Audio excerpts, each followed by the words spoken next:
अस्सलाम वालेकुम नाजरीन, आप देख रहे हैं स्टेट क्राफ्ट और मैं हूं सैयद मुजम्मिल शाह। कानूनी जंग की अगर बात की जाए तो तहरीक इंसाफ और इलेक्शन कमीशन ऑफ पाकिस्तान के दरमियान ये जंग जारी है और अब ये जंग इस मरहले में दाखिल हो चुकी है कि सवाल अब भी यही है कि आया तहरीक इंसाफ को बल्ले का निशान मिलता है या नहीं, या जो इंट्रा पार्टी इलेक्शन PTI ने करवाया है उस पर इलेक्शन कमीशन की जो डिससेटिस्फैक्शन है वो किस तरफ जाती है। अकबर असबाबर साहब जो कि तहरीक इंसाफ के बानी रहनुमाओं में से एक थे, उनकी तरफ से जो एतराज़ात हैं उनका यही कहना है कि इस इंतखाब को कलअदम करार दिया जाए और अगर इस इंतखाबात की लाइन्स के ऊपर आपने PTI को आगे लेकर जाना है तो बल्ले का निशान भी इनको नहीं मिलना चाहिए। तो प्रोग्राम में अकबर असबाबर साहब से भी हम डिस्कशन करेंगे कि आया उनका रैशनल और उनकी रीज़निंग क्या है कि वो तहरीक इंसाफ के ख़िलाफ़ ये लीगल बैटल कर रहे हैं। इसके अलावा अगर मुस्लिम लीग नवाज़ की बात की जाए तो मियाँ नवाज़ शरीफ साहब की वापसी के बाद से रिवाइवल की उम्मीदें नून लीग को हैं। आज भी नवाज़ शरीफ साहब ने यह बयान दिया कि मैं इंतकाम नहीं चाहता लेकिन हिसाब लेना तो मेरा बनता है। साथ साथ अगर टिकट्स की बात की जाए तो उस पर भी बहुत से इल्ज़ामात भी लग रहे हैं। ये भी कहा जा रहा है कि कुछ रहनुमाओं की आपस में भी कुछ नाराज़गियाँ हैं और इसके साथ साथ जो सीनियर सियासतदान हैं जावेद हाशमी साहब की अगर हम बात करें तो वो ये कह रहे हैं कि पार्टी ने मुझसे अभी तक रब्ता नहीं किया और अब वो टिकट मुझे देंगे भी तो मैं उसको कबूल नहीं करूँगा। और साथ साथ उन्होंने ये भी कहा कि मुझे ये लगता है कि शायद मियाँ नवाज़ शरीफ साहब, शहबाज शरीफ साहब, जरदारी साहब या बिलावल साहब कोई भी वज़ीर आज़म ना बन सके। प्रोग्राम में हाशमी साहब से भी गुफ्तगू करेंगे लेकिन सबसे पहले आज का सबसे अहम मौजू जो है वो मिलिट्री कोर्ट्स के हवाले से है। आपको याद है कि 23 अक्टूबर की बात है 2023 की कि जब ये फैसला आया था कि जो ट्रायल्स थे सिविलियंस के मिलिट्री कोर्ट्स के अंदर उसको रोकने का फ़ैसला किया गया था कोर्ट की तरफ से। और आज हमने ये बड़ी डेवलपमेंट देखी कि जो मिलिट्री कोर्ट्स हैं उसमें आम शहरियों के ट्रायल को रोकने का जो 23 अक्टूबर का फ़ैसला है उसको आज मुअत्तल किया गया और ये जजमेंट जो है वो 5-1 से सामने आई। जस्टिस मुसर्रत हिलाली साहिबा के अलावा सब ने अग्रीमेंट शो किया और डाइसेंटिंग नोट जस्टिस मुसर्रत साहिबा ने लिखा और इसके साथ साथ 103 अफराद का जो ट्रायल मिलिट्री कोर्ट्स में होगा उसको एक गो अहेड मिला है अब तक, लेकिन ये शॉर्ट ऑर्डर है, इसकी डिटेल अब तक सामने नहीं आई। तो इसकी फ़ैसले की इम्प्लिकेशंस क्या होंगी 9 मई के जो परपेट्रेटर्स थे उनके ऊपर और सियासी पार्टियों के ऊपर, इसी से प्रोग्राम का आगाज़ करते हैं। हमारे साथ हसन रज़ा पाशा साहब मौजूद हैं, लीगल एक्सपर्ट हैं, कानूनी माहिर हैं। हसन साहब शुक्रिया आपके वक्त का। कैसे देख रहे हैं आज की जजमेंट को? फ़ौजी अदालतों के हवाले से आम शहरियों के जो ट्रायल थे उनको रोकने का जो फ़ैसला 23 अक्टूबर का था उसको आज मुअत्तल किया गया है, एक्सपेक्टेड था आपके लिए ये? नहीं, इस तरह एज सच एक्सपेक्टेड नहीं था। और जहाँ तक हमारा ताल्लुक है, पाकिस्तान बार काउंसिल का ताल्लुक है जिसको मैं रिप्रेजेंट कर रहा हूँ, हमारा डे 1 से ये स्टैंस है कि सिविलियन का ट्रायल जो है वो मिलिट्री कोर्ट में नहीं होना चाहिए। और अदालतें आपने ATA एंटी टेररिज्म एक्ट के तहत बनाई हुई हैं और उनमें भी टाइम फ्रेम वक्त दिया हुआ है आपने कि इतने अरसे के अंदर ट्रायल मुकम्मल करें। तो मैं समझता हूँ कि ये अनएक्सपेक्टेड ऑर्डर है।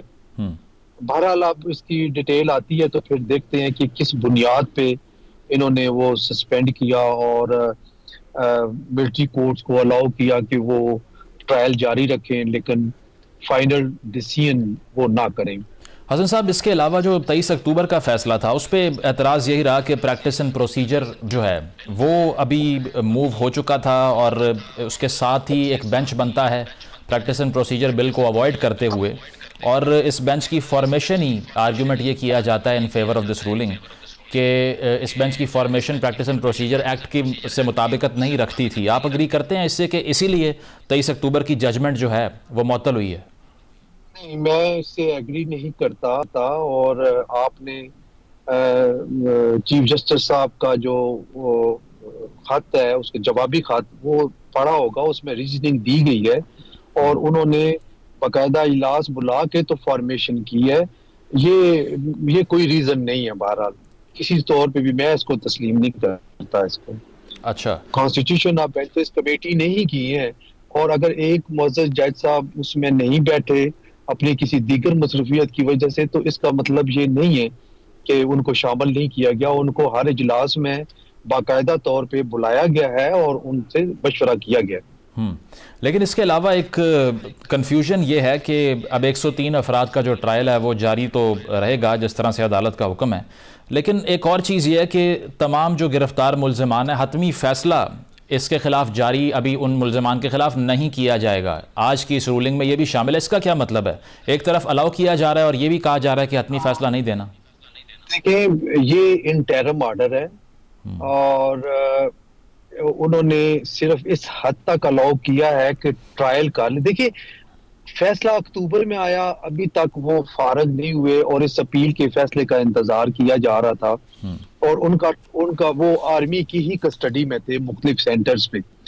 अब उनका ट्रायल उन्होंने कहा कि जारी रखें, लेकिन फाइनल जजमेंट वो आर्मी कोर्ट्स ना दें, इस हवाले से कोई वो जवाब नहीं बनता था। बहरहाल इवन देन मैं कह रहा हूं कि वो मुझे डिटेल ऑर्डर जब सामने आएगा तो फिर बेहतर मुमकिन हो सकेगा हमारे लिए कि हम उस पर कमेंट कर सकें। हसन साहब, इसके अलावा जवाद अस ख्वाजा साहब जो पटिशनर भी हैं इस केस में, वन ऑफ द पटिशनर्स, उन्होंने एतराज़ लगाया ना कि सरदार तारिक मसूद साहब की इंक्लूजन, जस्टिस काजी फायद ईसा की इंक्लूजन, उस पर एतराज़ इसीलिए है कि उन्होंने रिक्यूज़ किया था 9 मेंबर बेंच से मिलिट्री ट्रायल्स के खिलाफ जो बेंच फॉर्म हुआ था। तो इसकी रीजनिंग साउंड लगती है आपको ख्वाजा साहब की? देखिए, उसकी रीजन मैं समझता हूँ कि दोनों जज साहबान ने जो रिक्यूज किया वो इस वजह से कि प्रैक्टिस एंड प्रोसीजर एक्ट के तहत अगर अपील बनती है तो फिर जो लार्जर बेंच है वो सुनेगा, और अगर ये दोनों मुअज़्ज़ज़ साहबान उसमें रहते तो फिर अपील के लिए इतना लार्जर बेंच वो अवेलेबल ना होता, इसलिए उन्होंने रिक्यूज किया। उसकी रीजनिंग है, विदाउट रीजन इनकी रिक्यूजल नहीं है। हसन साहब, शॉर्टली अब भी कोई रास्ता है इस डिसीजन को चैलेंज करने का, या इसको हम फाइनल तस्वर करें? ये फाइनल नहीं है, ये इंटरिम ऑर्डर है। फाइनल वो सब फ्री कैन को सुन के जो फैसला होगा। बहुत शुक्रिया। हसन रजा साहब हमारे साथ मौजूद थे। उनका कहना यही था कि शॉर्ट ऑर्डर है और अगर इसकी डिटेल सामने आती है उसके बाद ये फैसला हो सकता है कि आया अब भी इस केस में कुछ स्पेस बाकी है फैसले को तब्दील करने की, या फिर इसको फाइनल समझा जाए। प्रोग्राम में आगे बढ़ते हैं और बात करते हैं कुछ नून लीग के हवाले से। मखदूम जावेद हाशमी साहब जो कि सीनियर सियासतदान हैं, तहरीक इंसाफ के मेंबर भी रह चुके हैं और तहरीक इंसाफ को अपनी पीक पे वो छोड़ कर गए, उनके जो क्लेम्स हैं आजकल वो यही हैं कि तहरीक इंसाफ की पॉपुलैरिटी जो है वो ऑर्गेनिक है। इसके अलावा मुस्लिम लीग नवाज़ जो कि उनकी पार्टी बड़े लंबे अरसे तक रही, उन पर भी वो तनकीद कर रहे हैं और साथ साथ ये भी उन्होंने कहा कि किसी और के इशारे पे नून लीग में टिकट्स बांटी जा रही हैं। पहले आपको दिखाते हैं कि जावेद हाशमी साहब रिसेंटली कौन कौन से अहम बयानात दे चुके हैं, उसके बाद इसको डिस्कस करेंगे।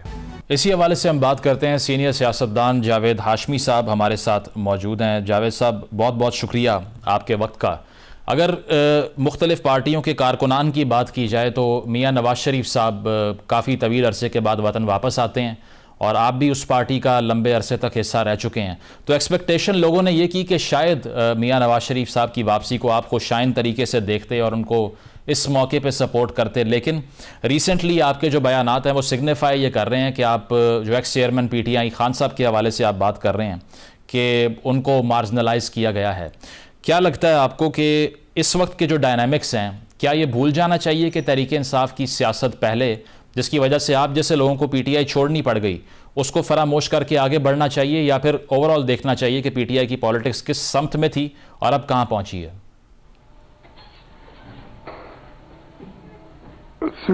मुजम्मिल साहब, मैं बड़ी खुल के बात करूंगा जी। जो PTI और PMLN का आपने दो का मुवाज़ना किया, मैं PTI में था, मियां नवाज शरीफ को निकालने का एस्टेब्लिशमेंट का प्रोग्राम था, सुप्रीम कोर्ट भी शामिल था। ये बात मुझे बताई इमरान खान साहब ने कि वो नवाज शरीफ साहब को निकालना चाहते हैं। तो डिसिप्लिन का तकाजा तो यही था कि जो इमरान कह रहा है मैं उसको टो करता। मैंने कहा, इमरान खान, हम जमहूरियत के लिए आए हैं और सारी जिद्दोजहद है क्या, इसलिए हम अगर मियां नवाज शरीफ को आपके बकौल लोग जितवा देंगे 218 का इलेक्शन, तो हमें एस्टेब्लिशमेंट की कहने पे उनकी ज़रूरियात पूरी करते हुए हम क्यों कठपुतली बने उनके हाथ में। तो इमरान खान ने कहा कि नहीं, हमें भी तो इक़्तिदार मिलेगा। तो मैंने कहा ये इमरान खान, ये इक़्तिदार छीना भी ऐसे ही जाएगा, आप फिर उसी जगह पे बैठे होंगे जहां आज वो मियां नवाज शरीफ को बिठाना चाहते हैं। बहरहाल मेरी बात का कोई असर ना हुआ तो मैंने बकौल आपके मैंने पीटीआई छोड़ दी। हालांकि मैंने छोड़ी नहीं थी, उन्होंने मुझे नोटिस दिया और फिर मैंने छोड़ दी। तो उसमें मेरे लिए तो कोई चाय पनाही नहीं थी, ये तो खुदकुशी थी। मियां नवाज शरीफ से मैं बहुत जानता हूँ, उनको सबसे ज़्यादा किसी को जानता हूँ तो मियां नवाज शरीफ के घराने को जानता हूँ। तो मुझे पता उनसे कोई खैर की तवक्को थी भी नहीं, तो फिर ये तो खुदकुशी थी। मैंने कर डाली। क्यों की कि हम पाकिस्तान के आइन के साथ खड़े हों, एस्टेब्लिशमेंट की गेम हम क्यों खेलें। सही। आज फिर जब वही सूरत हाल पैदा हुई तो मैं मुस्लिम लीग में हूँ, मुझे कोई शोज काजा नोटिस देने की जरूरत भी नहीं करेगा। मेरा बैकग्राउंड है, लेकिन अगर आज मुझे नजर आए कि इमरान खान की पोजीशन वही है जो उस वक्त मियां नवाज शरीफ की हो गई थी, और मियां नवाज शरीफ की पोजीशन वही है जो उस वक्त के लाडले इमरान खान की पोजीशन थी। सही, ये तो रोल स्विच हो गए हैं। मतलब मुझे बताएं मैं क्या करूं, आप मुझे बताएं मैं क्या करूं। मैं तो रोल चेंज होने के साथ साथ अपना स्टांस जो है वो मैंने सारी सब, लेकिन देखें ना आप इसको क्या जमहूरियत की स्ट्रगल कह सकते हैं तहरीक इंसाफ को, क्योंकि पहले आपने ही ये सबसे पहले विसल ब्लो की थी कि इनके राब्ते कहीं और से हो रहे हैं, उस वक्त की इस्टेब्लिशमेंट जो है वो पुष्पनाई कर रही है। तो अब आपको लगता है कि ये डेमोक्रेटिक स्ट्रगल है या सिर्फ एक इंसान को दोबारा वजीर आजम बनवाने की तहरीक है? अगर आप हमदर्दी शो कर रहे हैं, knowing what ever you know about the party, तो लोग ये सवाल कर रहे हैं कि अब हमदर्दी जो आपकी है, क्या आपने फरामोश कर दिया पीटीआई ने जो आपके साथ किया? मेरी हमदर्दी इमरान खान के साथ नहीं है, मेरी हमदर्दी पाकिस्तान के अवाम के साथ है। और जब मैं उनकी बातें सुनता हूं, जहां तक मैं सोचता हूं और जहां तक मेरी सोच जा सकती है, इस वक्त पाकिस्तान के अवाम की सोच जो है उससे मेरी सोच मुख्तलिफ भी हो, लेकिन पाकिस्तान के अवाम ये तहिया कर चुके हैं कि जब भी इलेक्शन होंगे वो बनाएंगे वजीर आजम इमरान खान को। अब मैं इस पे सवाल मेरा ये है, मुझे इमरान खान से भी वही तवक्को है जो मियां नवाज शरीफ साहब से थी। कोई उसने भी मेरे साथ कोई मेहरबानियां तो नहीं की हुई। मेरा तो यहाँ 17 करोड़ की जायदाद को स्मैश कर दिया, और वो आज गजे की तरह फैला पड़ा है सारा सामान। वहां आप आके देखे, 8-10 लाख महीने की आमदनी थी, वो हमारा उन्होंने रिस्क के वसाइल को खत्म कर दिया। तो मैं तो कहूँ कि ये इमरान खान ने किया है, हुकूमत उसी की थी, तो लेकिन किया था ये बाजवा साहब ने और वो जो थे साहिवाल वाले, क्या नाम है उनका। तो वो अब ऐसी सूरत हालात में मैं तो कहता हूं कि बुनियादी तौर पे मैं इमरान खान से ना कोई मैं उम्मीद रखता हूं, ना मुझे कोई खैर की तवक्को है। मैं कहता हूं कि जो पाकिस्तान के अवाम ने सोचा है, हमने उसके खिलाफ गए हैं। उन अवाम ने कहा कि हुसैन शहीद सोहवर्दी को वजीर आजम बनाओ, हमने अयूब खान को बिठा दिया। अवाम ने कहा कि मोहतरमा फातिमा जहाँ को सदर पाकिस्तान बनाओ, हमने कहा वो तो गद्दार है। हाँ, अवाम ने कहा कि मुजीब शेख को पाकिस्तान का वजीर आजम बनाओ, हमारे याहिया खान साहब ने तस्लीम भी कर लिया, लेकिन उसको मार मार के पहले अगर तलाक साजिश केस से डाला हुआ था जेल में, क्यों निकाला? इसी तरीके से वली खान साहब पे, बजरंग साहब पे, मरी साहब पे, उन सब पे हैदराबाद ट्रिब्यूनल में उनको सजा दे दी गई थी। उनकी पार्टियां हमेशा के लिए बैन हो गई थी। वो सब थी नैप। अब वो पार्टी आज नहीं है। प्रोग्राम में एक ब्रेक शामिल करते हैं, ब्रेक के बाद डिस्कशन करेंगे। Stay with us.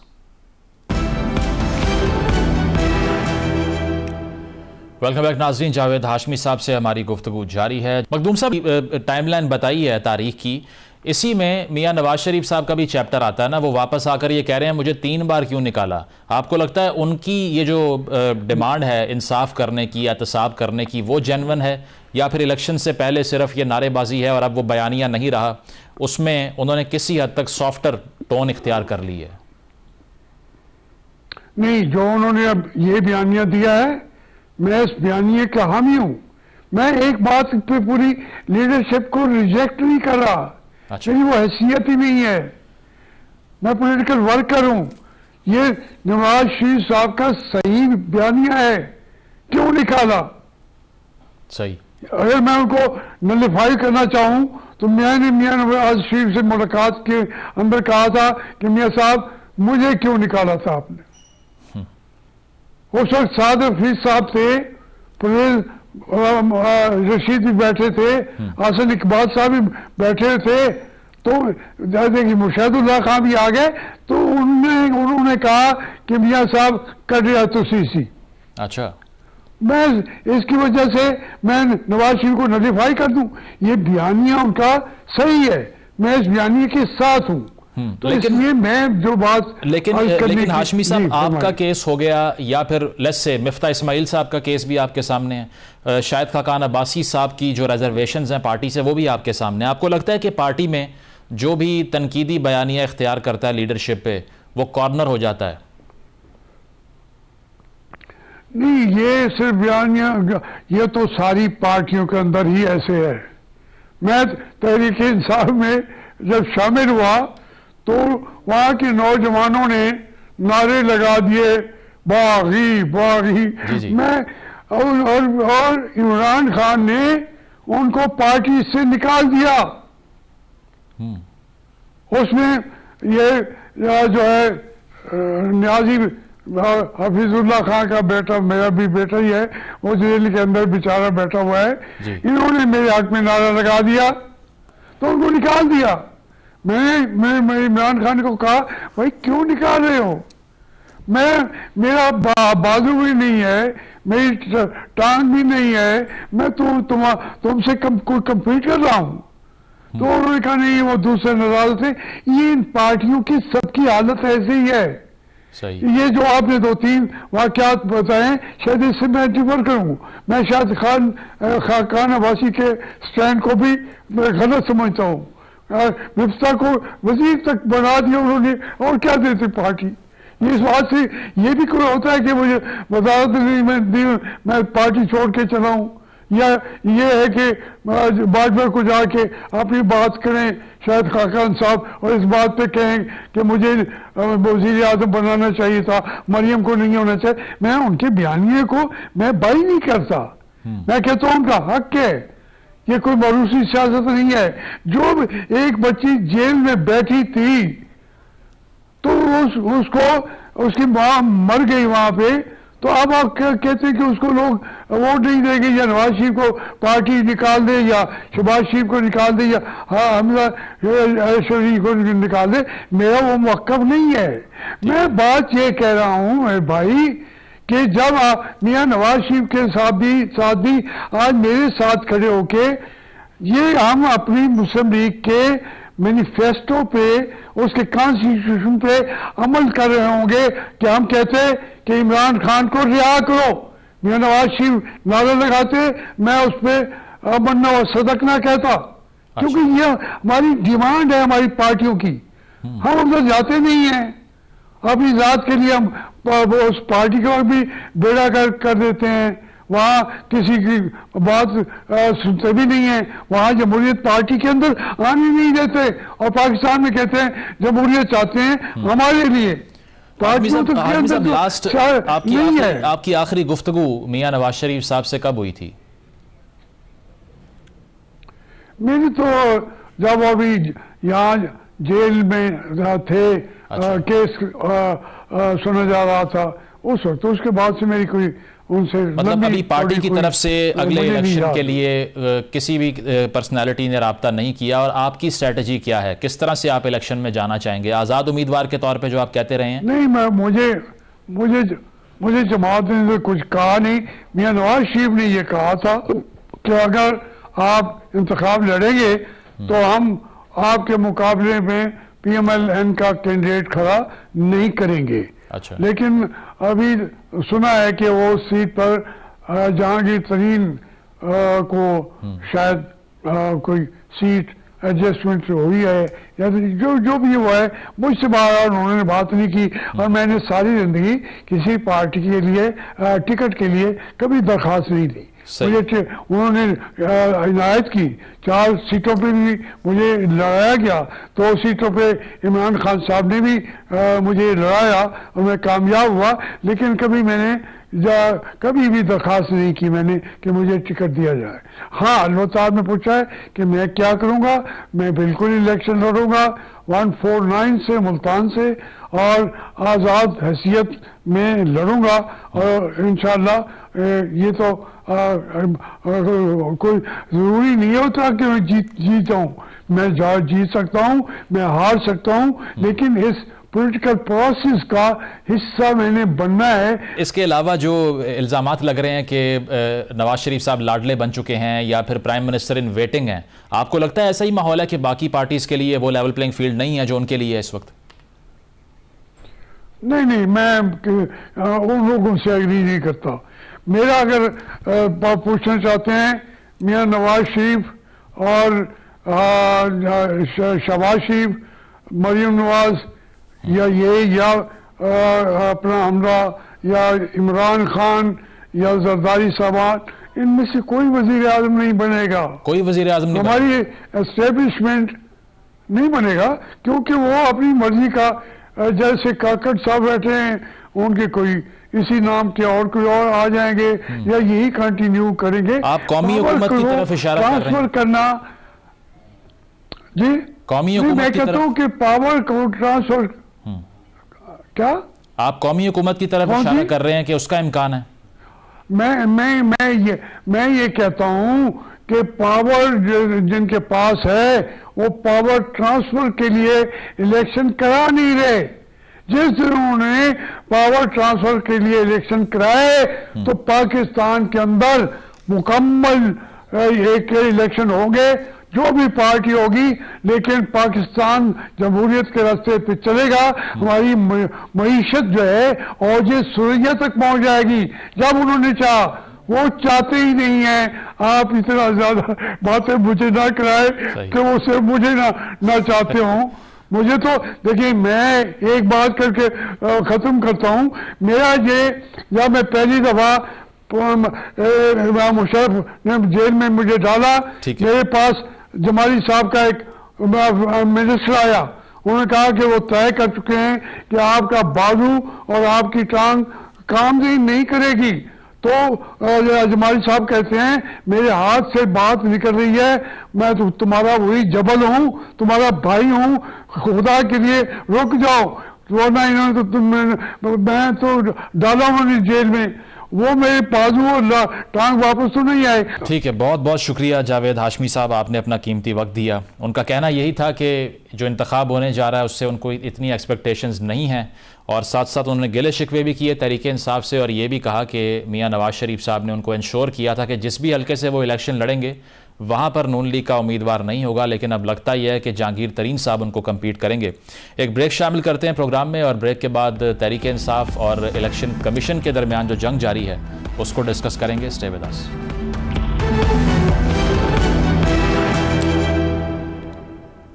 Welcome back नाजरीन। तहरीक इंसाफ की सियासत इलेक्शन कमीशन के जो अहकामात हैं और डायरेक्शंस हैं उस पर किसी हद तक डिपेंड कर रही है, और उसकी वजह यह है कि एक तो इंट्रा पार्टी इलेक्शंस पर इलेक्शन कमीशन के तहफ़्फ़ुज़ात सामने आ रहे हैं। अली ज़फ़र साहब के आर्गूमेंट्स भी आपने सुने, उनका यही कहना था कि सिंगल आउट किया जा रहा है। इसके अलावा जो तहरीक इंसाफ के चेयरमैन है बैरिस्टर गौहर, वो भी ये कह रहे हैं कि इम्तियाज़ी सलूक किया जा रहा है हमसे। तो इस सारी सूरत हाल का जो महवर है वो अकबर असबाबर साहब भी हैं। उसकी वजह यह है कि उनकी तरफ से चैलेंज किया जा रहा है इंट्रा पार्टी इलेक्शन को। वो ये कह रहे हैं मैं मुख्तलिफ फोरम्स पे जाऊंगा, इसमें शफाफियत नहीं है, तमाम अराकीन को बराबरी की सतह पे इक्वालिटी पे मौका नहीं दिया गया इस इलेक्शन को कंटेस्ट करने का। और साथ साथ ये भी कि उनकी रुकनीत पर जो सवाल है वो भी बरकरार है। तो इसी पर हम बात करते हैं। बानी रहनुमा तहरीक इंसाफ अकबर असबाबर साहब हमारे साथ मौजूद हैं। अकबर साहब, शुक्रिया आपके वक्त का। इंट्रा पार्टी इलेक्शन जो है वो ख़बरों की जीनत बना हुआ है। लोग ये सवाल कर रहे हैं कि आया तहरीक इंसाफ वो वाहिद जमात है जिसमें इर्रेगुलरिटीज़ हैं इंट्रा पार्टी इलेक्शन में, या डिफैक्टो पोजीशन ही पाकिस्तान में ये है कि तमाम पार्टियां सिर्फ और सिर्फ एक बॉक्स चेक करने के लिए और एक फॉर्मेलिटी को पूरा करने के लिए पार्टी के अंदर इंतखाब करवाती हैं। तो इसमें तहरीक इंसाफ क्यों सिंगल आउट हो रही है और आप क्यों लीड कर रहे हैं तहरीक इंसाफ के केस के अगेंस्ट प्लीड करना अगर चाहें तो? जी, बिस्मिल्लाहिर्रहमानिर्रहीम। देखिए, अगर आप मेरी पूरी तारीख देखिए और तहरीक इंसाफ का वजूद में आना देखिए, तो अगर हमने बाकी जो दो जमातें, बड़ी जमातें, जो पीपल्स पार्टी है या मुस्लिम लीग नून, अगर हमने उनकी सियासत की तायीद करनी थी और उनको रोल मॉडल के तौर पे अपनाना था तो फिर तो ठीक है, फिर तो आपने बात की बिल्कुल ठीक है। वहाँ पे बिल्कुल ऐसे ही इलेक्शन होते हैं।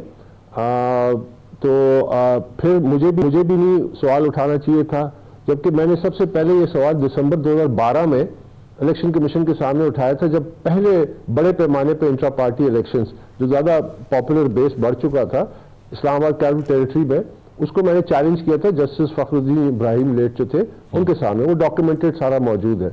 इसलिए कि देखिए, या तो आपने उसी सियासत पे चलना है या एक सही मानों में एक जमहूरी माशरे को कायम करना है। जमहूरियत की जो बुनियाद है वो सियासी जमातें हैं। अगर वो बुनियाद ही खोखली हो और झूठ पे हो और टोटली एक पेपर वर्क हो, कंप्यूटर पे बैठ के बंद कमरे में एक इलेक्टोरल प्रोसेस को डिक्लेयर कर दें और उसको हम सब एक्सेप्ट कर ले, तो वो नतीजा निकलेगा जो निकला है। जहां तक दूसरी पार्टियों का ताल्लुक है कि मैं उन्हें क्यों नहीं चैलेंज करता, बड़ी सिंपल रीजन है। हर पार्टी का जो मेंबर है उसका लोकस स्टैंडाई है, यानी उसका ये कानूनी हक है। और सुप्रीम कोर्ट ने अपने फैसले में ये कहा है कि हर पार्टी का मेंबर का ये बुनियादी हक है, फंडामेंटल राइट है कि वो अपने पार्टी के मामलात जो हैं उसमें इलेक्शंस में हिस्सा ले। उससे ये हक नहीं लिया जा सकता। इलेक्शन एक्ट 2017 ये कहता है कि हर पार्टी का मेंबर का ये कानूनी हक है कि वो अपनी पार्टी के इलेक्शंस में हिस्सा ले। तो ये, चूंकि मैं किसी और जमात का मेंबर नहीं हूं, अगर मैं होता तो मैं उस जमात में भी चैलेंज करता, बल्कि मैं आपके फोरम से ये दावत देता हूं, सबको इनकरेज करता हूं कि बाकी जमातों की जो वर्कर्स हैं जिनकी शिकायतों के अंबार है अपनी क़यादत के बारे में, उनको भी चाहिए कि वो इलेक्शन कमीशन से राब्ता करें। उनको भी चाहिए कि ये अपना कानूनी और आईनी हक जो मैं इस्तेमाल कर रहा हूं वो करें। क्योंकि याद रखिए, जब तक ये बुनियाद हमारी जमहूरियत की नहीं होगी, हम बात करते हैं इलेक्शंस की, तो ये सियासी जमातें तो महज चंद लोग और चंद खानदानों के कब्जे में है। ये तो इक़्तिदार की एक सीढ़ी है। ये इक़्तिदार की जंग में वर्कर पिसता है, वर्कर सड़कों पे निकलता है, डंडे खाता है, जेल में जाता है, और वो सिर्फ इनकी इक़्तिदार की जंग होती है। जब ये इक़्तिदार में आते हैं वही रविश इख्तियार करते हैं जो बाकी करते आए हैं। यही हमारे पीछे तारीख यही बताती है। तो अगर आपने वेस्टमिंस्टर पॉलिटिक्स को फॉलो करते हैं, आप कहते हैं कागजों में, वहां तो प्रैक्टिकल पॉलिटिक्स है ना डेमोक्रेसी की। वहां तो एक इंडियन मिजाज जो है वो प्राइम मिनिस्टर बनता है क्योंकि उसकी पार्टी में जमहूरियत है, वो मेरिट पे क्लाइम किया। वहां पे तो एक मेयर लंदन का बनता है जो पाकिस्तानी मिजाज है, क्योंकि वहां पार्टी में डेमोक्रेसी है, मेरिट है। अब पाकिस्तान में ये अमल बिल्कुल है ही नहीं। और ये सबसे अहम बात मैं अभी करने लगा हूं। पाकिस्तान का अलमिया ये है कि पाकिस्तान में जो लोग कॉम्पिटेंट हैं, खासकर जो मिडिल क्लास है, जो कैपेसिटी रखते हैं, कॉम्पिटेंस रखते हैं, इंटेग्रिटी रखते हैं, वो लीडरशिप रोल में आ ही नहीं सकते। वो लीडरशिप रोल में इसलिए नहीं आ सकते कि सियासी जमातें तो खानदानों के हाथ में। अकबर साहब, लेकिन देखें ना, आपने बादशाह सलामत चाहे तो जी, आपने ये कहा कि पार्टी के मेंबर्स का ये इस्तेहकाक है, वो चैलेंज कर सकते हैं इस तरह के पार्टी के फैसलों को, लेकिन आपकी मेंबरशिप पे ही क्लैरिटी नहीं आ रही। अवाम ये जानना चाहते हैं कि क्या अकबर बाबर साहब मेंबर हैं या नहीं हैं। आप अगर बात करें जो अली ज़फ़र साहब हैं, वो ये कहते हैं कि जिन्होंने दरख्वास्त दी है वो ना हमारे कारकुन हैं, ना वोटर लिस्टों में उनका नाम है। आप हाई कोर्ट का फैसला कोर्ट करते हैं, फाइनल अथॉरिटी कौन है? कैसे समझ आएगी कि आप पीटीआई के मेंबर हैं या नहीं हैं? देखिए, अगर तो आपने पाकिस्तान में ये समझना है कि यहाँ जंगल का कानून है, माइट इज राइट, तो फिर तो ठीक है, वो जो कहें, बादशाह है, मर्जी है। आजकल पार्टी उनके कब्जे में है या जो और लोग हैं, वो जो अगर तो आप समझते हैं कि नहीं, पाकिस्तान में कुछ ना कुछ कानून और आइन और उसके कोई तकाजे हैं, तो जो अदालती फोरम्स हैं, मेरे पास ये इसमें आपको 2 इलेक्शन कमीशन के फैसले हैं, एक 2017 का, एक 2018 का मई का, जिसमें लिखा है ना सिर्फ वो मेंबर है बल्कि वो फाउंडर मेंबर है। इलेक्शन कमीशन का फैसला है। उसके बाद 2 अदालती फोरम्स हैं, Islamabad high court single bench, उसके बाद double bench Islamabad high court. तो ये जो वकला है, मैं इनसे ये पूछता हूं कि आप किस कानून को मानते हैं? आप तो दावा करते हैं टीवी पे आके कि आप आइन और कानून और उसकी पासदारी के लिए जंग लड़ रहे हैं, आप फंडामेंटल राइट्स के लिए जंग लड़ रहे हैं, आप कहते हैं हमें लेवल प्लेइंग फील्ड चाहिए। आप ये तमाम चीजें आपकी खोखली हो जाती हैं, आपके डेमोक्रेटिक क्रेडेंशियल्स बिल्कुल खोखले हो जाते हैं जब आप अदालती फैसलों को मानने से इनकार कर रहे हैं और अपना फैसला राइज कर रहे हैं। तो आप ऐलान कर दें कि पाकिस्तान में कोई कानून नहीं है, कोई अदालतें नहीं है, कोई जुडिशियल फोरम्स नहीं है, जिसका जिधर दाव लगता है, जिसका जिधर जोर लगता है। ये देखिए, ये वो चीज है जिसको हमने आज मुकाबला करना है। मैंने अपनी पिटीशन में जो कंप्लेंट की उसमें मेरा पहले 2 पॉइंट्स तो ये है कि जी ये टोटली फ्रॉड हुआ है, नल एंड वॉइड, ये तो इलेक्टोरल प्रोसेस था ही नहीं। दूसरा, मैंने कहा कि फ्रेश इलेक्शन का मौका दिया जाए लेकिन मॉनिटर्स के नीचे। तीसरी बात मैंने कहा कि कब ये शराड और फसाद, ये जो इंट्रा पार्टी का खत्म होगा, आप put an end to it. तमाम जमातों की इंट्रा पार्टी इलेक्शन, आप इलेक्शन कमीशन जो बड़ी जमातें जो पार्लियामेंट में कम से कम आई है, उनका आप इंट्रा पार्टी इलेक्शन कराएं, ये हमारा फंडामेंटल राइट है। आपने ये भी कहा कि हजारों पीटीआई वर्कर्स ऐसे हैं जो आपसे राब्ते में हैं, वो आपको एडमायर भी करते हैं और वो कहते हैं आप हमारी जंग लड़ रहे हैं। क्या हम देख सकते हैं कि कोई फॉरवर्ड ब्लॉक बन जाए इस जमात के अंदर under your leadership, if you claim कि आपके साथ हजारों लोग राब्ते में हैं? देखिए, मेरा पहले दिन से ये कभी भी इरादा नहीं था कि पीटीआई को मैं तकसीम करूं। हमारी जो कोशिश है वो ये है कि PTI as a political entity वो कायम रहे। मैं ऑन रिकॉर्ड हूं कि जब आवाजें उठती हैं कि पीटीआई पे पाबंदी लगाई जाए, मैं उसके खिलाफ हूं। मैं कहता हूं कि पीटीआई एक सियासी जमात है, जिस तरह और बड़ी सियासी जमातें, ये नेशनल प्लेटफॉर्म्स होते हैं। यहां पे खासकर पीटीआई में यूथ आया, आपने उनको डिसएनफ्रेंचाइज नहीं करना, आपने उनकी मेन स्ट्रीमिंग करनी है, आपने उनको सही डायरेक्शन में लेके जाना है कि वो नेशन बिल्डिंग की तरफ जाए, ना कि वो इंतशार की तरफ। लेकिन अब जब तब्दीली आई है बैरिस्टर गौर की सूरत में, तो वो आपको पसंद नहीं आ रही ना? नहीं, वो किसी भी पीटीआई वर्कर के लिए जिसका शऊर है उसके लिए नाकाबिल कबूल है, क्योंकि ये तो बादशाहत में होता है कि एक शख्स जिसका पीटीआई से कोई ताल्लुक ही नहीं है, उसकी कोई कंट्रीब्यूशन नहीं है, तो किस मेरिट पे? ये तो इसी तरह जिस बुजदार को चीफ मिनिस्टर लगा दिया और बाद में उसको प्लस कह दिया और किसी को माइनस कर दिया, किसी को। So this is totally. Akbar साहब, लास्ट क्वेश्चन, टाइम कम है, आपको लगता है is this a conspiracy behind anything जो आप कह रहे हैं कि ताल्लुक नहीं है पीटीआई से, अचानक से आ गए? कंस्पिरेसी तो देखिए ना, कंस्पिरेसी तो मुझ पे ये इल्जाम पहली दफा तो नहीं लगाना। मुझ पे जब 2014 में फॉरेन फंडिंग केस किया, वो तमाम मेरे इल्जाम साबित हो गए। सही। अगर मैं कंस्पिरेसी कर रहा था, झूठा था, तो मेरे इल्जाम साबित ना होते। 8 साल लगे, ठीक है, 200 से ज्यादा पेशियां हुई, ठीक है ना जी। उस वक्त मुझे कहा कि ये पनामा का ब्लो बैक है। 2014 मैंने केस किया, 2016 में पनामा है। उसके बाद मुझे कहा कि ये वो इजी रोड पे है, जो लोग कहते थे वो सारे डाउनलोड हो गए। ठीक है, बहुत बहुत शुक्रिया। अकबर एस बाबर साहब हमारे साथ मौजूद थे। प्रोग्राम में एक ब्रेक शामिल करते हैं, ब्रेक के बाद डिस्कशन करेंगे। Stay with us.